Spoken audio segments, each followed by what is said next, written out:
우리가 지금 계속 사도신경을 나누고 있죠. 제가 빨리 진도를 빼고 있는데 잘 되지 않습니다. 오늘 우리가 나눌 본문은 본디오 빌라도에게 고난을 받으사 십자가에 못 박혀 죽으시고 이 정도입니다. 제가 처음에 사도신경을 소개할 때 가장 먼저 말씀드렸던 것 중에 하나가 이단들이 기독교인들을 가장 먼저 포섭하기 위해서 가장 먼저 하는 것이 기독교인들이 가장 당연하게 여기는 그것들을 흔드는 것이고, 그리고 그 흔드는 것 중에 가장 기본적인 것들이 삼위일체가 있었고 또 사도신경이 있었습니다. 왜냐하면 사도신경이라는 것은 우리가 매주 하면서 매일 예배를 드릴 때마다 하면서 너무나도 당연하게 생각하는 그런 부분이기 때문에 사도신경이 틀렸다 이런 생각이 들면, 잘못했다는 그런 생각을 주입하기에만 성공만 하면 자기들의 이단들의 생각을 넣을 수가 있기 때문입니다. 너무 쉽게 넣을 수가 있습니다. 근데 그 중에서도 이단들이 가장 쉽게 공격하는 부분이 이 부분입니다. 본디오 빌라도에게 고난을 당했다. 이 부분이 이단들이 가장 쉽게 공격하는 부분이고 가장 너무나도 잘 공격하는 부분입니다. 왜 그러냐면 이단들이 너무나도 사람들이 명확하게 볼 수 있는 부분이기 때문에 그렇습니다. 이단들이 이렇게 얘기를 합니다. 우리가 지금 잘 보면 본디오 빌라도에게 고난을 받으사 십자가에 못 박혀 죽으셨다고 하는데, 이단들이 이렇게 얘기합니다. 성경 어디에 예수님께서 빌라도에게 고난을 받은 장면이 어디 있냐고 이렇게 얘기를 합니다. 분명히 빌라도에게 십자가에 못 박히신 그런 못 박히게 한 책임은 있지만, 실제로 예수님을 십자가에 못 박히게 한 것이 빌라도라고 확신할 수 있느냐? 오히려 유대인들이 아니냐? 아니면 예수님을 판 가룟 유다가 오히려 더 많은 책임이 있지 빌라도에게 무슨 책임이 있느냐? 그래서 빌라도에게 고난을 받으셨다는 이 표현 자체만으로도 사도신경은 틀린 것이다. 그건 잘못된 교육을 받는 것이다. 그리고 사도신경을 암송하는 교회들도 틀렸다. 이렇게 얘기를 합니다. 사람들이 이 말을 듣고 굉장히 동의를 하죠. 왜냐하면 이단들이 이 말씀을 읽어보면 본디오 빌라도가 실제로 예수님을 죽이라, 어떤 고난을 당하라, 십자가에 처형하라 이런 명령을 내린 것이 아니기 때문입니다. 최소한 보면 빌라도가 예수님을 살리려고 노력했던 장면들이 보입니다. 그 장면이 마태복음 27장 23절에서 25절에 나오는데 우리 같이 읽어보겠습니다. 빌라도가 이르되 어찌 미냐 무슨 악한 일을 하였느냐? 그들이 더욱 소리질러 이르되 십자가에 못 박혀야 하겠나이다 하는지라. 빌라도가 아무 성과도 없이 도리어 밀란이 나려는 것을 보고 물을 가져다가 무리 앞에서 손을 씻으며 이르되 이 사람의 피에 대하여 나는 무죄하니 너희가 당하라. 백성이 다 대답하여 이르되 그 피를 우리와 우리 자손에게 돌릴지어다 하거늘. 빌라도가 예수님 풀어주려고 하다가 실패했고, 또 이 사람들이 이렇게 얘기합니다. 유대인들이 우리 예수님이 죽인 그런 책임은 자기들에게 있다고 오히려 고백을 하고 있습니다. 그래서 이단들이 얘기하는 것은, 또 우리가 또 성경을 통해서 볼 수 있는 것은 빌라도가 가장 큰 책임이 있어서 빌라도에게 예수님이 고난을 받았느냐 이렇게 질문을 할 수가 있습니다. 우선 우리가 이 말씀을 더 보기 전에 보면 빌라도는 굉장히 바보 같은 짓을 한 겁니다. 예수님이 이 예수님 앞에서 자기가 물 속에서 손을 씻으면서 이 책임은 나에게 없다 이렇게 아무리 한들 이것을 통해서 빌라도가 유대인들에게 예수님을 괴롭힐 수 있는 그런 여지를 만들어줬기 때문에 이 모든 십자가의 사건들이 일어날 수밖에 없었습니다. 빌라도가 이 모든 일들을 책임이 없었다는 것은 그냥 물에 손을 씻는 그런 허울뿐인 그런 의식을 한다고 해도 빌라도는 여기서 절대로 빠져나갈 수가 없습니다. 빌라도에게도 분명히 책임이 있습니다. 그런데 우리가 사도신경에서 예수님께서 빌라도에게 고난을 받으셨다고 언급하는 이유가 사실은 예수님이 본디오 빌라도에게 죽임을 당했다, 본디오 빌라도가 예수님을 죽였다 이 표현을 하기 위해서가 아닙니다. 본디오 빌라도를 언급하는 이유는 다른 데 있습니다. 자, 우리가 지금 본디오 빌라도에게 고난을 받으사라고 되어 있지만 최근에 번역된 사도신경을 보면 이렇게 써 있습니다. 본디오 빌라도 치하에서 고난을 당하셨다 이렇게 번역을 합니다. 본디오 빌라도의 치하에서. 라틴어나 영어를 봐도 이렇게 써 있습니다. 본디오 빌라도가 직접 고난을 줬다는 표현이 아니라 under Pontius Pilate, 그러니까 under 본디오 빌라도의 아래에서 고난을 당하셨다라는 표현을 하고 있습니다. 왜 그럴까? 그렇다면 본디오 빌라도가 직접 고난을 준 것도 아닌데 왜 본디오 빌라도의 이름을 언급했을까? 왜냐하면 본디오 빌라도가 중요한 것이 아니라 예수님이 고난을 당한 연대를 가리키기 위해서 본디오 빌라도라는 이름을 썼던 것입니다. 빌라도라는 사람이 총독으로 있을 때 예수님이 십자가 고난을 당하셨고 처형을 당하셨다. 이 얘기를 하고 싶어서 본디오 빌라도라는 이름을 넣은 겁니다. 그러면 우리가 이 질문을 할 수 있습니다. 아니, 서기 몇 년에 예수님이 십자가 처형을 당하셨습니다. 이렇게 표현하면 되는데 왜 굳이 어렵게 본디오 빌라도라는 이름을 써가면서 이게 연대 계산을 어렵게 합니까? 이렇게 질문할 수 있습니다. 이렇게 하시는 질문에는 이렇게 대답할 수가 있습니다. 초대교회 시대에는 아직 서기의 개념이 없었습니다.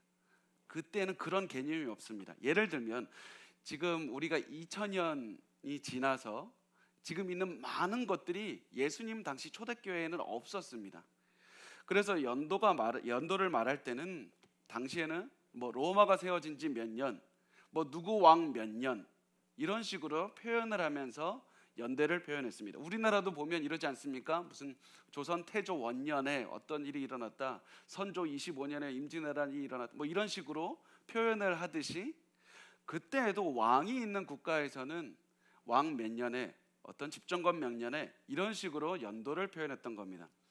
이런 예가 성경에서도 드러납니다. 우리 이사야서 6장 1절 말씀을 한번 구약 시대를 보면 이렇게 써 있습니다. 우시야 왕이 죽던 해.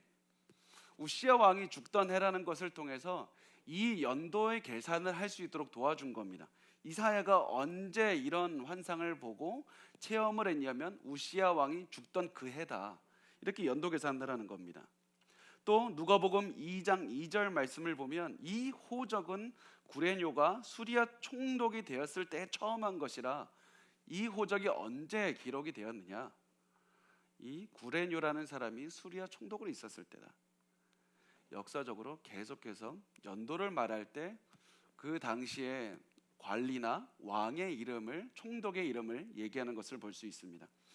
그래서 사도신경에서도 본디오 빌라도라는 이름을 언급한 이유는 본디오 빌라도가 실제로 죽였다 이런 얘기보다는 더 중요한 것이 예수님이 언제 이 십자가 사건을 당하시고 처형을 당하셨다 이것을 나타내는 그런 것으로 보시면 되겠습니다. 그래서 예수님께서는 십자가 고난을 당하신 것이 이 본디오라는 빌라도가 있을 때 실제로 있었던 역사적인 사건이었다 이 얘기를 하고 싶은 겁니다. 그래서 이 본디오 빌라도에게 고난을 당하시고 본디오 빌라도의 치하에서 고난을 당하셨다는 것을 통해서 말하고 있는 것은 예수님의 십자가 사건이 역사적인 사건이었고 그 누구도 부인할 수가 없다 이 얘기를 하는 겁니다. 또 한 가지 이것과 더불어서 신약 성경에서 말씀하고 있는 게 뭡니까? 마태복음 27장 25절에서 26절 말씀을 우리 같이 읽어보겠습니다. 시작. 백성이 다 대답하여 이르되 그 피를 우리와 우리 자손에게 돌릴지어다 하거늘 이에 바라바는 그들에게 놓아주고 예수는 채찍질하고 십자가에 못 박히게 넘겨주니라. 이것을 통해서 무엇을 말하고 있느냐면 이 모든 예수님의 마지막 순간에서는 모든 사람들의 사람들의 군중들의 눈앞에서 다 벌어진 일이기 때문에 예수님이 실제로 죽었다는 것을 아무도 반박하지 못한다. 그리고 일부러 바라바라는 사람을 등장시킴으로써 이 사람의 이름을 써서 이 사람한테 한번 너네가 궁금하면 확인을 해봐라. 바라바라는 사람 너네가 다 알지? 그때 그 사람 풀려나는 사건도 너희들이 알지 않느냐?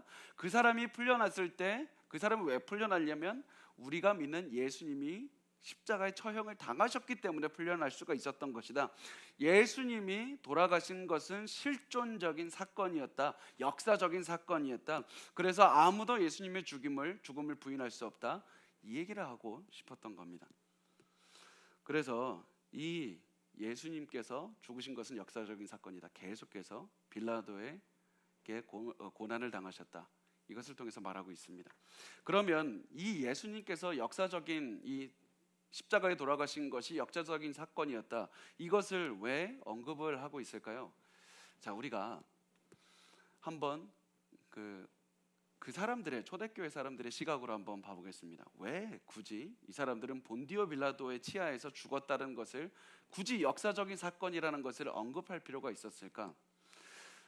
제가 오늘은 세 가지만 말씀을 드리겠습니다. 첫 번째, 세상으로부터 예수님이 거부당했다, 이것을 말씀하고 있는 겁니다.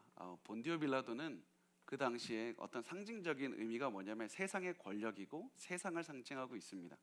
유대인들에게 거부당한 예수님은 또 이 권력자의 그 당시에 로마 권력을 상징하는 본디오 빌라도라는 사람에게도 거부를 당해서 결국에서는 예수님이 십자가에서 죽으셨다. 세상이 예수님을 거부했고 그래서 피조물의 창조주를 거부하는 엄청난 사건이 일어나서 예수님께서 죽으셨다. 이것이 첫 번째 의미입니다. 두 번째, 이 본디오 빌라도를 언급하면서 역사적인 사건이라고 말하는 그 중요한 이유는 예수님께서, 우리가 계속해서 반복해서 말씀드리는 겁니다. 예수님은 하나님이셨을 뿐만 아니라 예수님이셨다, 이 얘기를 하고 싶은 겁니다. 예수님께서는 완벽한 하나님이고 완벽한 인간이셔서 완벽한 인간이셨기 때문에 고난을 당하시고 죽으셨다가 살아나셨다. 인간이었기 때문에 고난을 당하셨다. 하나님이었으면 고난을 당할 수가 없었을 거지만 예수님께서 인간이셨기 때문에 이 본디오 빌라도라는 사람 밑에서 고난을 당하셨다, 이렇게 말하는 겁니다. 우리가 지난번에 계속 나누고 있는 겁니다. 사도신경을 쓰일 당시에 예수님에게는 인간인 그 육체가 없었다, 이런 이단이 있었습니다. 그것을 우리 지난번에 한자까지 설명을 해가면서 했는데 그 이름이 가현설이라고 했죠. 가짜로 나타났다. 예수님의 몸이 가짜로 나타나는 그렇게 주장하는 그런 이단들이 있었습니다. 그래서 이 사람들에게 있어서 예수님은 실제로 역사적으로 죽었을 리가 없다, 이렇게 얘기를 했고, 사실은 이런 주장이 굉장히 많이 퍼져 있었습니다.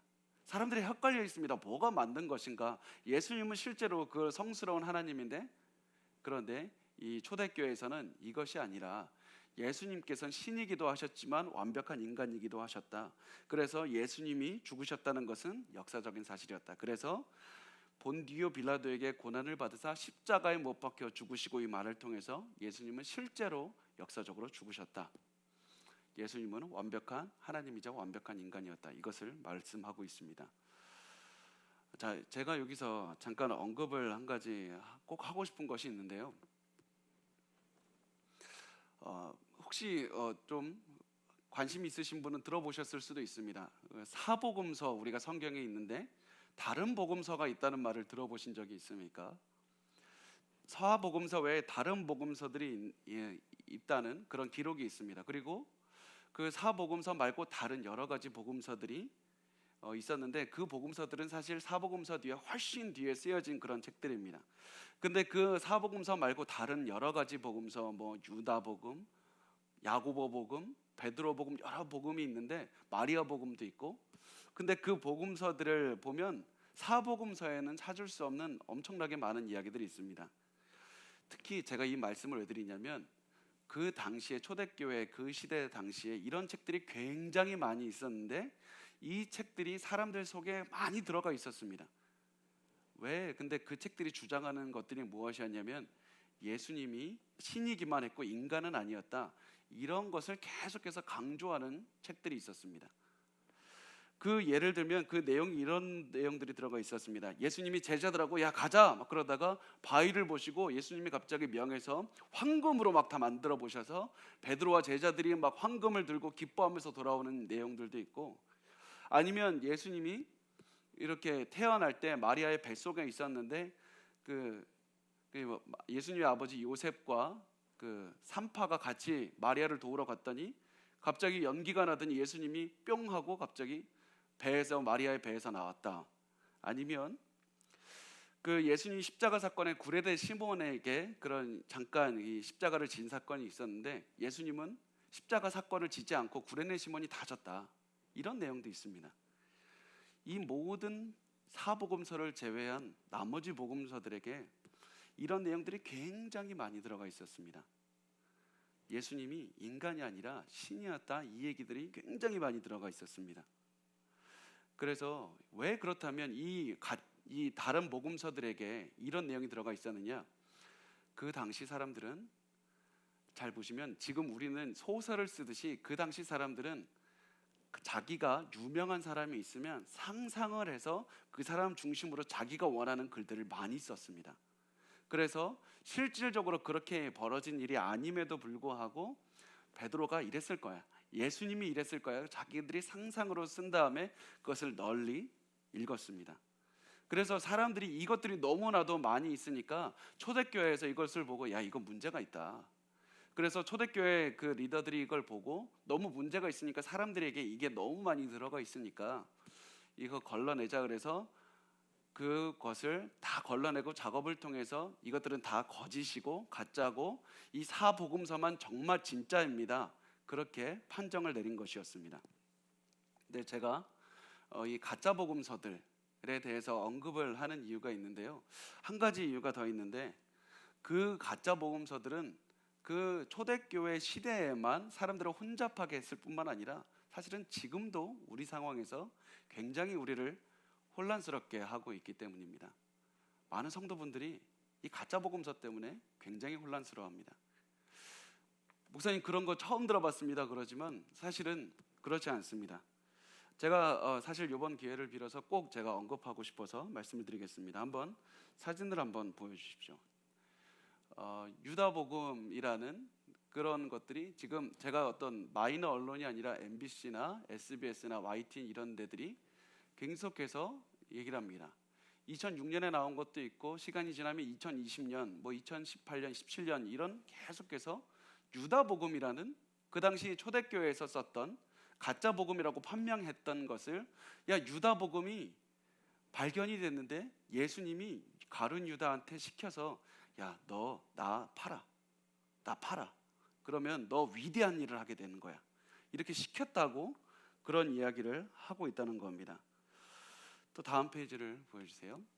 이 YTN에서 나온 기사를 제가 그냥 진짜로 따온 건데요, 이게 글씨가 좀 작아서 안 보이지만 이렇게 써 있습니다.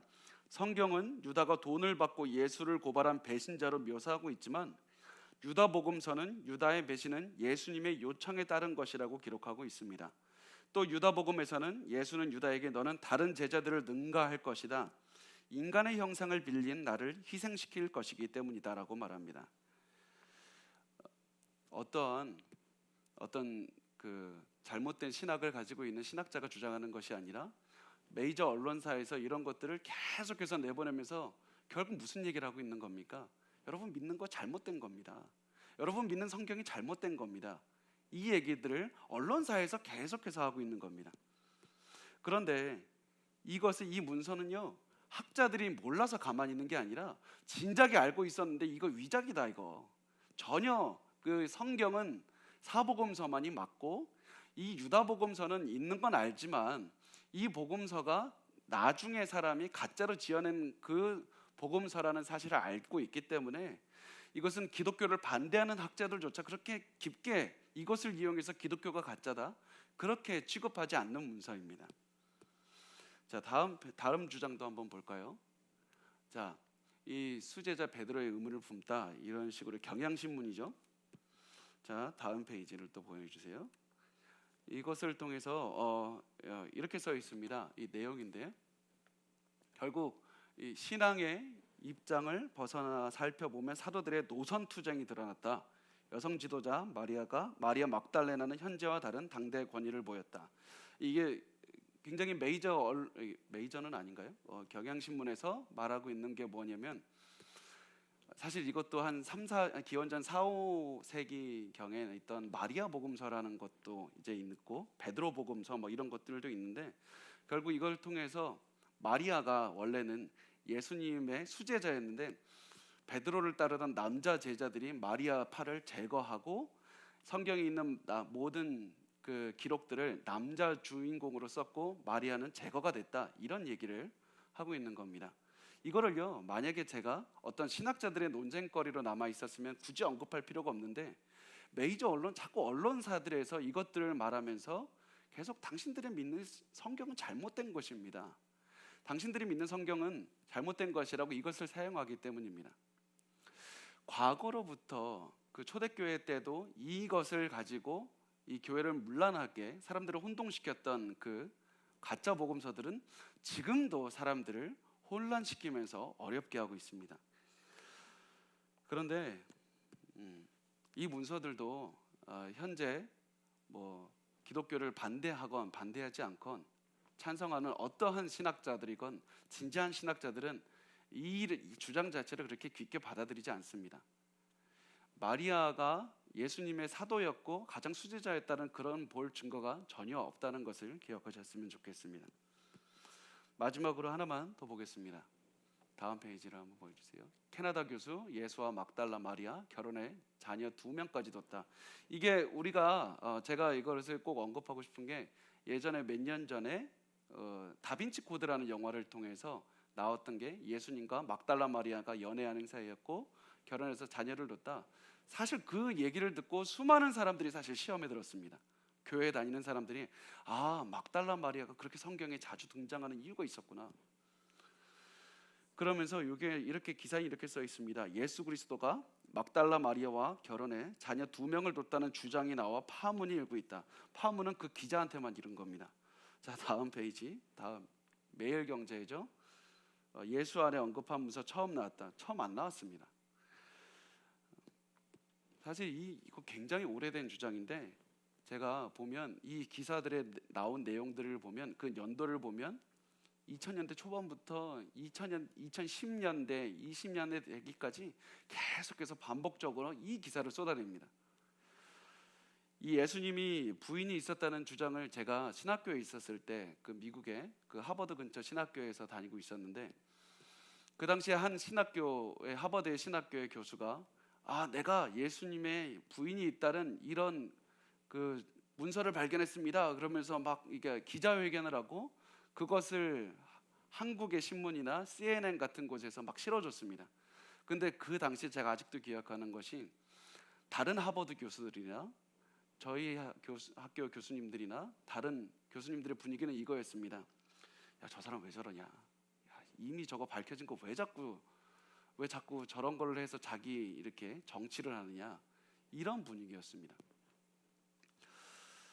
여러분, 이것을 이런 그 가짜 복음서를 가지고 계속해서 말하는 사람들은 그것을 실제로 믿는 그런 학자들이거나 제대로 된 학자라기보다는 어떤 사람이 주로 하냐면 정치인이나 그리고 이 반기독교적인 그런 운동을 하는 운동가이거나 그런 선동을 하는 그런 기자들, 이런 사람들만 이런 그 가짜 복음서를 계속해서 사용하고 있습니다. 여러분, 우리가 이 가지고 있는 사복음서는요, 단순히 우리가 그냥 신앙으로 믿읍시다, 사복음서가 존재한다고 믿읍시다, 그래서 신앙으로만 받아들여야 됩니다, 이런 복음서가 아니라 기독교 역사를 통해서 수많은 학자들이 기독교를 반대하는 학자건 기독교를 찬성하건 학자건 다 연구해서 이 사복음서만이 맞습니다. 다른 복음서는 이게 가짜고 위작입니다, 이렇게 다 결론을 내린 그런 사복음서입니다. 그래서 이 사복음서에 이것을 우리가 제대로 복음서의 그 역사적인 기록을 갖고 있다고 보시면 되겠습니다. 그런데 아까 제가 말씀드렸듯이 자꾸 이것을 언급하면서 또 다른 복음서가 있습니다. 또 다른 복음서에선 또 다른 주장을 하고 있습니다. 그래서 기독교가 흔들리게 되었습니다. 이렇게 주장하는 사람들은 결국 어떤 의도를 가지고 있다고 보시면 되겠습니다. 제가 이 말씀을 드린 이유는 2000년대 초반에 기사가 실렸고 2010년대 초반에 기사가 실렸고 2020년대에 또 기사가 실린 이 기사는 여러분이 10년이 지나건 20년이 지나도 여러분의 자녀의 세대까지 계속해서 등장할 겁니다. 예수를 그런 부정하는 복음서가 발견되었다. 여러분, 그때 기억하십시오. 그 얘기를 하는 사람은 잘못된 의도를 가지고 곡해해서 증거를 곡해해서 말하고 있다. 이것만 기억하시면 되겠습니다.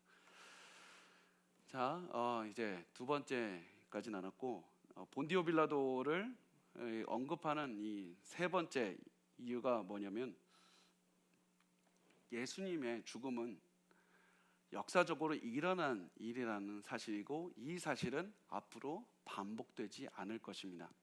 이 얘기를 하고 있는 겁니다. 예수님의 십자가 사건은 반복되지 않을 겁니다. 이게 사람들이 이렇게 생각합니다. 이게 도대체 무슨 얘기입니까? 당연히 예수님이 죽으셨으면 또다시 죽는 게 가능합니까? 어떻게 신이 죽고 살아나고 이걸 반복할 수가 있습니까? 우린 그렇게 생각하지만 그 당시 사람들은 그렇게 생각 안 했습니다. 그 당시 사람들이 보기에 신은 죽었다가 부활하고 죽었다가 부활하고 계속해서 죽었다 부활하는 것을 이게 당연하게 생각했습니다. 자, 예를 들면 고대 이집트 신화를 보면 이런 게 있습니다. 오시리스라는 가장 중요한 신이 있는데, 이 오시리스의 신에 동생이 있었는데 세트라는 신이 있었습니다.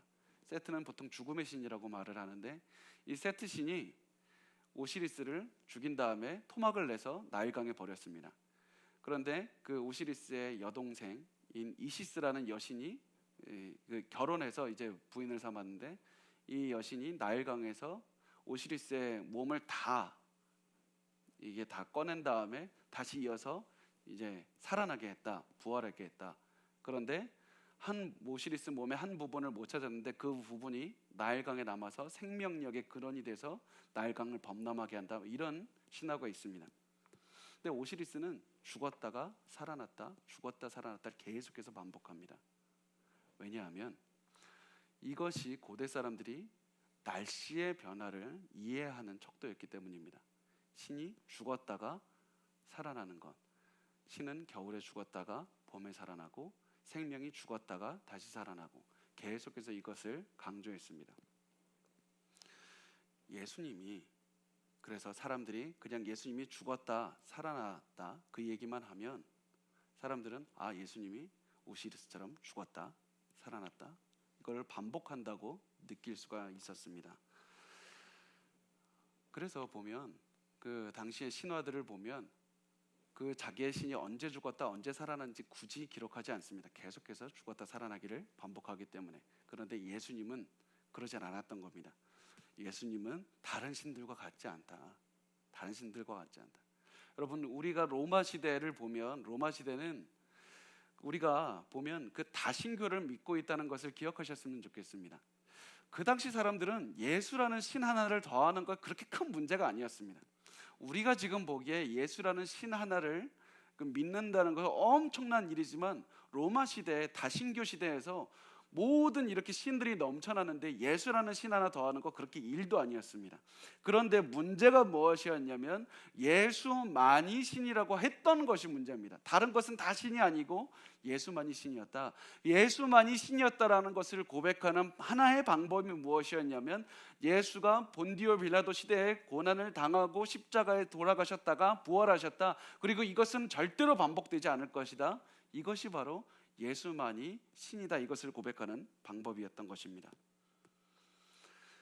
그래서 그 당시 초대교회 사람들은 빌라도에게 고난을 받으셨다, 빌라도 치하에서 고난을 받으셨다, 이것을 예수님만이 신이시다, 이것을 고백하는 방법으로 이렇게 말을 했던 것이었습니다. 그런데 여러분, 우리가 잘 알지만 본디오 빌라도 시대에 그 고난을 받은 예수님이 십자가에 못 박히셔서 죽으셨다, 이런 주장은 굉장히 엄청난 주장이었습니다. 잘 생각해 보십시오. 신이신 예수님께서 인간이 되셔서 이 땅에 오셨는데, 그것도 너무나도 믿기가 어려운데 그 예수님이 십자가라는 고난을 실제로 지셨다? 그리고 그게 역사적인 사건이었다? 우리가 보기에는 역사적인 사건이었다 이렇게 좋아하지만, 그 당시 사람들은 역사적인 사건이었다고 그게 어떻게 말이 되냐, 나 못 받아들이겠다, 이렇게 생각했었습니다.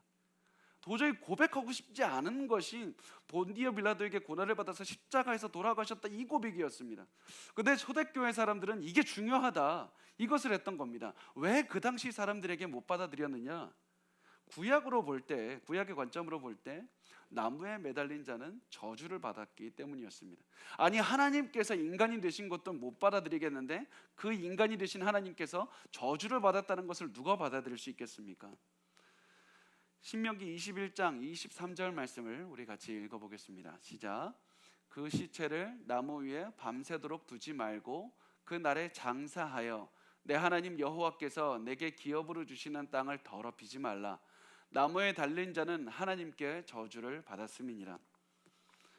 유대인들이 보기에 예수님이 하나님인데 십자가에 달려서 저주를 받았다. 이거 도대체 어떻게 보면 말이 안 되는 그런 모순된 이야기였습니다. 이것이 어떻게 가능한가? 그런데 이것이 단순히 유대인들에게만 받아들이기 어려웠던 것일 뿐만 아니라 로마인들에게도 받아들이기가 어려웠습니다. 왜냐하면 십자가라는 형벌이 너무나도 가혹했기 때문입니다. 너무 끔찍한 처형이었습니다. 얼마나 십자가 처형이 끔찍했는지요. 로마 시민들은 아무리 악독한 일을 저질러도 십자가 형벌을 받지 않을 권리가 있었습니다. 그런데 뭘 대신 받느냐? 머리를 잘리는 참수를 당할 권리가 있었습니다. 참수를 당하는 게 엄청 끔찍한 일이고 굉장히 두려운 일인데, 야, 내가 십자가에 달리느니 목이 잘리겠다, 이렇게 말할 정도로 굉장히 끔찍한 것이 십자가 처형이었습니다. 왜 그렇느냐? 제가 자세하게 말하면 너무 좀 끔찍해서, 예수님이 그래도 우리를 위해서 십자가에 달려 돌아가셨다고 하니까 그런 십자가에 달린 고통이 어느 정도인지 약간만 설명을 드리겠습니다. 십자가 처형을 당하기 전에 보면 보통 이 채찍으로 굉장히 많이 때립니다. 근데 채찍 끝에는 보통 그 갈고리가 있어서 이게 살을 이렇게 잡아당기게 되죠. 그래서 피가 엄청나게 많이 나는 게 그 채찍입니다. 그래서 이 채찍에 맞고 이 십자가 달릴 때 이 몸에 못을 박아서 피가 많이 났는데, 이것이 아니면 십자가 처형을 당할 때 몸에서 피를 흘릴 일이 없었습니다. 십자가 처형 자체는 몸에 피를 흘려서 죽이는 그런 처형이 아니었습니다. 십자가 사형이 고통스러웠던 이유는 피를 많이 흘려서가 아니라 숨을 쉬지 못해서 죽는 것이었습니다. 자, 보면 이렇게 달려있다고 봤을 때 팔 두 개는 붙잡고 있고 몸은 누구라도 지탱해 주는 것이 없어서 쿵 내려가 있는 상태입니다. 이렇게 되면 숨을 쉬기 위해서 사람이 이렇게 올라와야 되는데, 처음에는 이게 힘이 있을 때는 이게 올라와서 숨을 쉬는데 나중에는 진이 빠져서 이게 숨을 못 쉬는 겁니다. 그러면 이게 가슴이 움직이지 못하니까 결국에서는 서서히 질식사하는 것이 십자가 고난이었습니다. 그래서 너무나도 이게 고통스러웠던, 며칠이나 지속되면서 숨을 못 쉬는 그 고통을 받던 것이 십자가 고통이었습니다. 그런데 십자가 고난이 굉장히 고통스러웠던 것은 단순히 이것이 몸의 고통이 있었기 때문만은 아니었습니다. 정신적인 고통이 대단했습니다. 우리가 예수님 그림이나 십자가에 달리신 어떤 조각상 같은 것을 보면 예수님이 다 발가벗고 있는데 아랫도리만은 이렇게 가리고 있는 것을, 천으로 가리고 있는 것을 볼 수 있습니다. 그것은 실제로는 그렇게 있지 않았지만 예술가가 덮어준 것이라고 이렇게 보시면 되겠습니다. 십자가에 달리는 사람은 발가벗겨져서 이렇게 십자가에 이렇게 매달려 있었습니다. 그리고 그 밑에는 사람들이 조롱하듯이 그것을 계속해서 그 십자가에 달린 사람을 조롱하고 욕하고 야유를 했습니다. 그런데 그렇게 있다가, 너무나도 고통스럽게 있다가 십자가에서 사람이 죽으면 그 시체를 곧바로 안 치웁니다. 그래서 놔둬서 새가 먹게 하거나 결국엔 바닥에 던져서 개들이 먹게 그렇게 했습니다. 왜 이렇게 끔찍하게 죽였을까? 왜 이렇게 끔찍하게, 너무 잔인하게 죽은 다음에까지 이렇게까지 할 필요가 있었을까?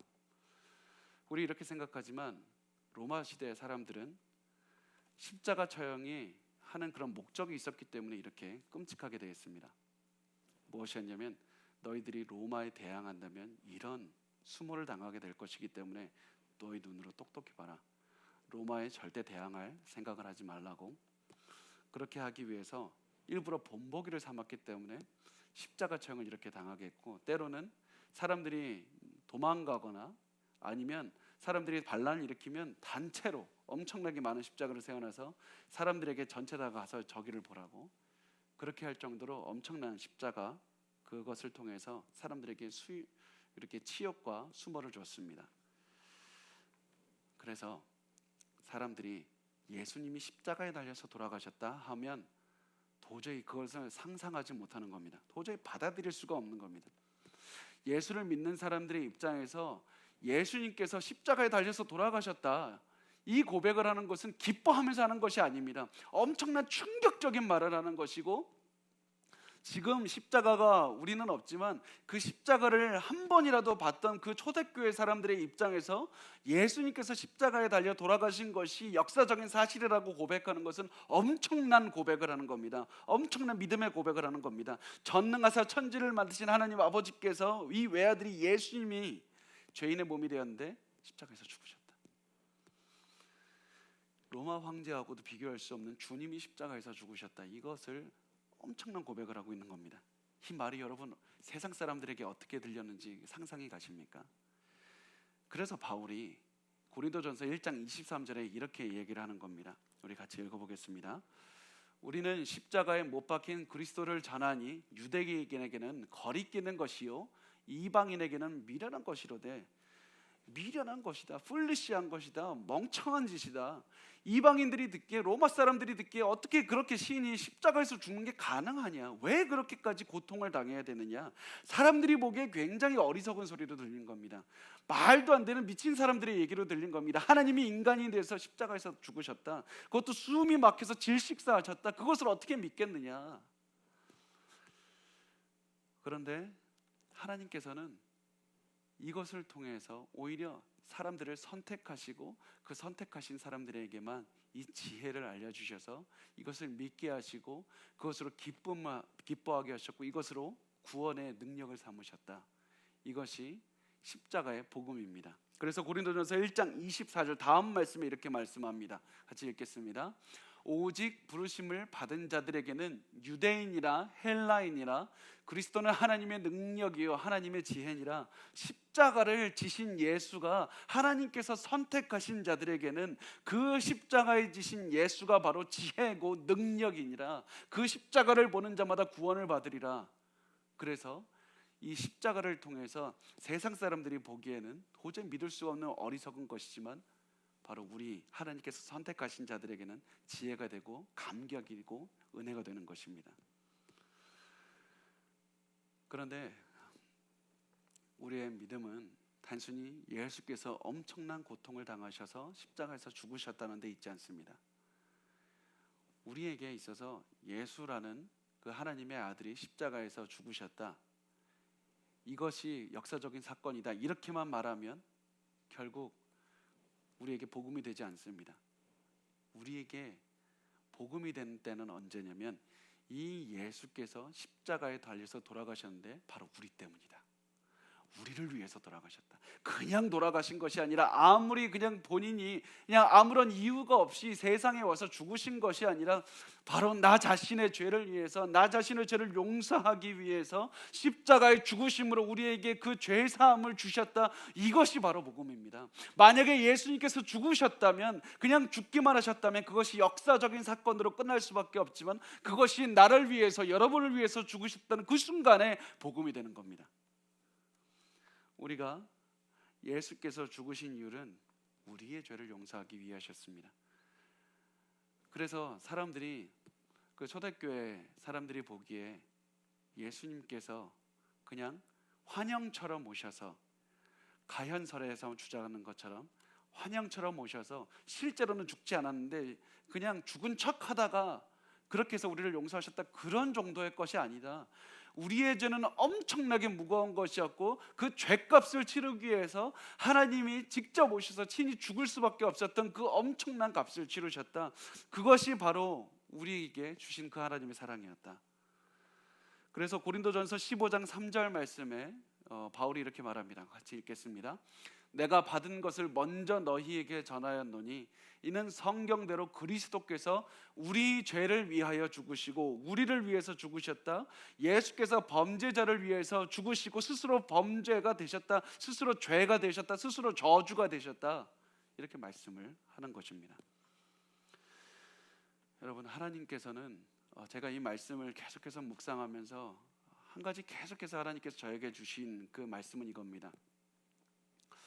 하나님께서는 인간들이 고통을 당하고 있고 너무나도 힘들어할 때 멀리서 그냥 관망하시거나 야, 너 이제 좋아질 거야 이렇게 말씀하시는 분이 아니라 우리의 고통 가운데로 친히 들어오셔서 우리의 죄 가운데로 친히 들어오셔서 우리를 대신해서 죄를 감당하시고 우리를 대신해서 죄값을 치르시고 우리를 대신해서 살아나신 분이다.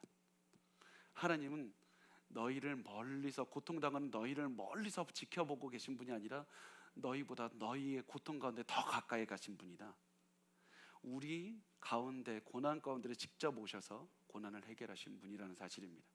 그 하나님께서 우리의 너무나도 사랑하시는 우리의 고난을 직접 해결하신 분이었습니다. 그래서 우리가 읽었던 히브리서 4장 15절 말씀을 우리 다시 한번 읽어보겠습니다. 시작. 우리에게 있는 대제사장은 우리의 연약함을 동정하지 못하실 이가 아니요 모든 일에 우리와 똑같이 시험을 받으시니로되 죄는 없으시니라.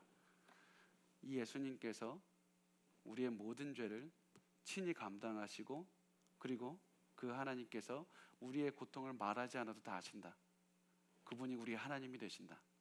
그것이 우리가 바로 기뻐할 수 있는 이유입니다. 제가 이것을 말씀을 묵상하면서 마지막으로 정리를 하겠습니다. 제가 이 말씀을 묵상하면서 이런 장면들이 떠올랐습니다. 우리가 고난을 당하면 이런 생각이 들 때가 있습니다. 하나님은 도대체 어디 있습니까? 내가 고난을 당할 때 하나님은 도대체 어디 있습니까? 내가 이렇게 힘들었는데 하나님 나를 도와주지 않고 어디 있었습니까?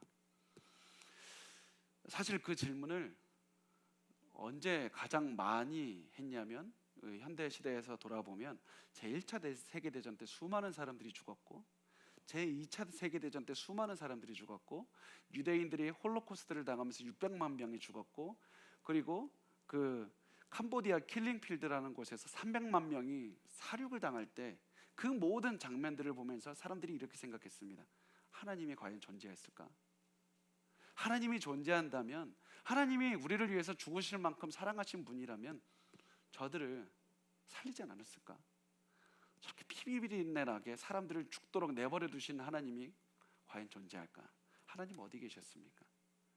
그래서 이 사건을 계기로 수많은 유대인들이 하나님을 떠나기 시작했다고 그렇게 증언을 하고 있습니다.